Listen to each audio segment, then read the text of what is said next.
Hello friends, welcome back to Insha വ്ളോഗിലേക്ക് എല്ലാവർക്കും സ്വാഗതം. ഇന്നത്തെ ഒരു വീഡിയോ ഒരു ചെറിയ സമൂസ റെസിപ്പിയാണ്. നിങ്ങളുടെ വീട്ടിലുണ്ടാക്കാൻ പറ്റിയ ഒരു സമൂസയാണ്. ഈ ഒരു സമൂസ ഉണ്ടാക്കി എല്ലാവർക്കും ഇഷ്ടപ്പെടുമെന്ന് വിചാരിക്കുന്നു. അപ്പോൾ എന്തായാലും വീഡിയോ കണ്ടില്ലേ, ലൈക്ക് ഷെയർ ചെയ്യണം. ഓക്കെ, നമുക്ക് വീഡിയോ ഒക്കെ പോകാം. അപ്പോൾ അങ്ങനത്തെ വീഡിയോ കണ്ടപ്പോൾ നമ്മളുടെ സവോള നന്നായി അരിയണം. അതിനിടയിലൂടെ ചിക്കൻ ഒന്ന് വേവിക്കാൻ വെക്കണം.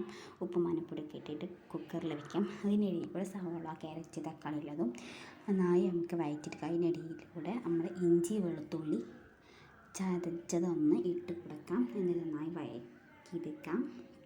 എന്നിട്ട് നമ്മളുടെ ചിക്കൻ അപ്പോഴത്തേന് വെന്ത് വന്നിട്ടുണ്ട്. മഞ്ഞപ്പൊടി ഉപ്പൊക്കെ ഇട്ടിട്ടാണ് നമ്മൾ ഇതിങ്ങനെ വെന്ന് ചിക്കൻ നമ്മൾ മാറ്റി വയ്ക്കാം. അതിൻ്റെ ചൂടൊക്കെ ഒന്ന് പോകോളും. അതിൻ്റെ ഉള്ളിൽ കൂടെ ഇതിൽ നമ്മൾ കുരുമുളക്, അതുപോലെ മല്ലിപ്പൊടി, മുളക് പൊടി, ഉപ്പ്, അങ്ങനെ കുറച്ച് മസാലകളൊക്കെ ഇട്ട് കൊടുക്കാം. നിങ്ങളെ വീട്ടിലുള്ള ക്രിസ്പി മസാലകളൊക്കെ ഇട്ട് കൊടുക്കാം കേട്ടോ, ടേസ്റ്റിന്. അപ്പം അങ്ങനെ അതിലും കൂടി ഇളക്കാം. അതിനിടയിലൂടെ കറിവേപ്പിൻ്റെ ഇട്ടാം. ഈ ഒരു സമൂസ എല്ലാവരും ഒന്ന് ഉണ്ടാക്കി ട്രൈ ചെയ്ത് നോക്കാം. ഒരു വട്ടം ഉണ്ടാക്കിയാൽ പിന്നെ നിങ്ങൾക്ക് വീണ്ടും വീണ്ടും കഴിക്കാൻ തോന്നും കേട്ടോ.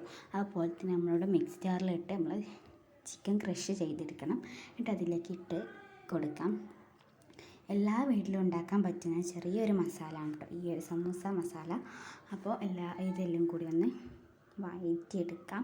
തീറ്റ പച്ചമണം മാറുന്ന വരേക്കും നമ്മൾ വഴറ്റിയെടുത്തതിന് ശേഷം അതിൽ ഉപ്പ് ഉണ്ടാക്കാൻ നോക്കണം. ഉപ്പില്ലെങ്കിൽ കുറച്ചും കൂടി ചേർത്ത് കൊടുക്കാം. എന്നിട്ട് നമ്മൾ ഫ്ലെയിമൊക്കെ ഒന്ന് ഓഫാക്കി കുറച്ചൊരു ചൂടൊക്കെ മാറുന്ന വരെ നമുക്ക് മാറ്റിയെടുക്കാം. അപ്പോൾ ഇത് നമ്മളുടെ സമൂസ ഷീറ്റ് നിങ്ങളെല്ലാവരും വീട്ടിലും ഉണ്ടാവും കേട്ടോ. നമ്മൾ നോമ്പിനൊക്കെ നമുക്ക് ക്രിസ്പി ആയി ഉണ്ടാക്കാൻ പറ്റുന്ന സമൂസയാണ്. അതിൻ്റെ പശ ഉണ്ടാക്കാൻ എല്ലാവർക്കും അറിയാം. മൈദപ്പൊടി വെള്ളം കൂടി ചേർത്ത് ചെറിയൊരു ഇതിൽ കട്ടി കുറഞ്ഞ രീതിയിൽ കൊണ്ട് ഉണ്ടാക്കിയെടുക്കാം. അതാണ് അതിൻ്റെ പശ. എന്നിട്ട് നമുക്ക് സമൂസ ഷീറ്റിൻ്റെ ഉള്ളിലേക്ക് ഫില്ലിങ് ഒക്കെ ആക്കിയതിന് ശേഷം ചെറിയൊരു ഓട്ടൻ്റെ ഉള്ളിലൊക്കെ ഇങ്ങനെ പശകളൊക്കെ ചേർത്ത് കൊടുക്കാം.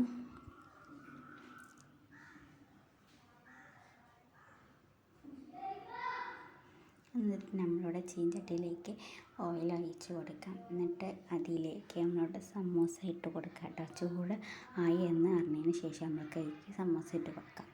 അങ്ങനെ എല്ലാ സമൂസയും നമ്മൾ ഇതേപോലെ പൊരിച്ചെടുക്കുക കേട്ടോ.